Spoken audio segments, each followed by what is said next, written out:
வழியாக இன்றைய இறை மன்னா. அன்பிற்குரியவர்களே, ஆண்டவர் இயேசு கிறிஸ்துவின் இறை ஆசீரும் பணிவுடன் கூடிய அன்பான வணக்கங்களும். லூக்கா நற்செய்தி 4வது அதிகாரம் 16 முதல் 30 முடிய உள்ள இறை வார்த்தைகள். இன்றைய நற்செய்தி வாசகமானது லூக்கா எழுதிய நற்செய்தி நூலிலிருந்து நமக்கு கொடுக்கப்பட்டுள்ளது. இவ்வாசகத்தின் மைய கருத்தாக நாம் சிந்திப்பது, உடன் இருப்பவர்களை உதாசீனப்படுத்தாது அவர்களுடைய அன்பை உணர்ந்து வாழ்வோம் என்பதே. நரம்பில்லா நாக்கு நாளும் பேசும் என்று சொல்வார்கள். வாழ்த்துகின்ற நாக்கே வசைமொழியையும் பேசுவது போல, நாசரேத்து மக்கள் இயேசுவின் வளர்ச்சியையும் தொழுகை கூடத்தில் அவர் சுருளேட்டை வாசித்த திறனையும் கண்டு வியந்து பாராட்டுகிறார்கள். ஆனால் அத்தகைய பாராட்டு சொற்களே பழி சொற்களாக அவர் மீது எடுக்கப்படும் வசைக்கற்களாக கன நொடி பொழுதில் மாற்றம் பெறுகிறது. ஏன் இந்த மாற்றம்? யாருடைய புரிதலில் தவறு இருக்கிறது? இயேசு தனது இறைப்பணியின் நோக்கத்தை வெளிப்படுத்தியதிலா, அல்லது நாசரேத்து மக்களால் புரிந்து கொள்ள இயலாத பணி பெற்ற செயலா? இயேசு தம் சொந்த ஊராகிய நாசரேத்திற்கு வருகிறார். தனது வழக்கு செயலான தொழுகை கூடத்திற்கு சென்று இறைவாக்கினர் எசாயாவின் சுருளேட்டை வாசிக்கிறார். அவ்வாசகமோ அவரது முகவரியாகவும், ஏன் நம் அனைவரது மீட்பின் முன்னோட்டமாகவும் அமைகிறது. இயேசு யாரு என்று கேட்டால் மீட்பர் என்று பதில் கூறுவோம். அந்த மீட்பரின் பணிகள் யாது என்று கேட்டால் அதற்கு பதிலாக அமைவதே இயேசு வாசித்த சுருளேட்டின் பதிவுகள். இறையரசை அமைக்க இயேசுவின் இவ்வுலக இறைப்பணியின் இரத்தின சுருக்கமே லூக்கா நற்செய்தி 4வது அதிகாரம் 16வது வசனத்தில் எடுத்துரைக்கப்படுவது. ஆண்டவரின் ஆவி என் மேலே, ஏனெனில் அவர் என்னை அருள்பொழிவு செய்துள்ளார்.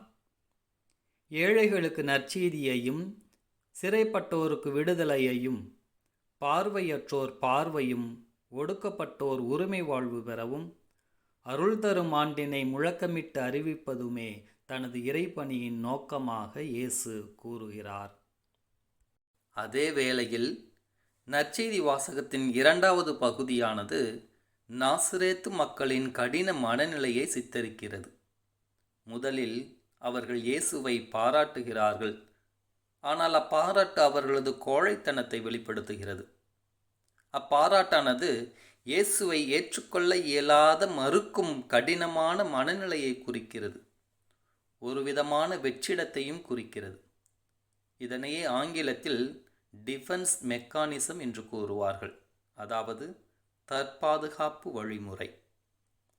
உண்மையான யதார்த்தத்தை புரிந்து கொள்ளும் தன்மை இருப்பினும் பணிவற்ற கடின உள்ளத்தால் உண்மையை ஏற்றுக்கொள்ள மறுப்பது.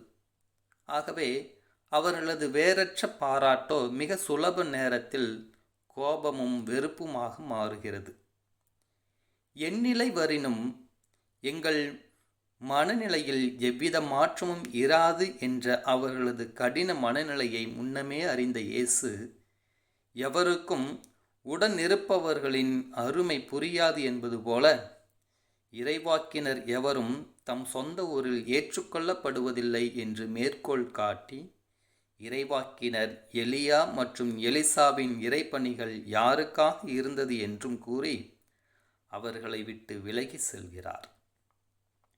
அன்பானவர்களே, இயேசு ஒவ்வொரு நாளும் நம்மை திவ்ய நற்கருணையின் வழியாக திருப்பலியில் நம்மை நாடி வருகிறார். நமது பலவீனங்களை, நம்பிக்கையற்ற மனநிலையை அவரிடத்தில் ஒப்படைத்து அவரது உதவியை கேட்போம். நம் உடன் இருக்கிற இயேசுவை கண்டுகொள்வோம்.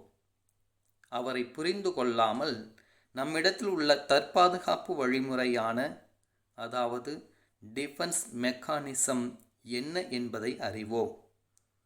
யோவான் நற்செய்தியில் 1வது அதிகாரம் 46வது வசனத்திலே, நாசரேத்திலிருந்து நல்லது ஏதும் வர இயலுமோ என்று கேட்ட நத்தனியேலுக்கு பிலிப்பு கூறிய பதில், வந்து பாரும். ஆம், நாமும் செல்வோம், இயேசுவை அனுபவிப்போம். உடன் இருக்கிற அவரது பிரசன்னத்தை உதாசீனப்படுத்தாமல் அவரது அன்பை உணர்ந்து மகிழ்ந்து வாழ்வோம். இறைவன் என்றென்றும் வாழ்த்து பெறுவாராக. ஆமேன். நீயே எமது வழி, எமது வழி.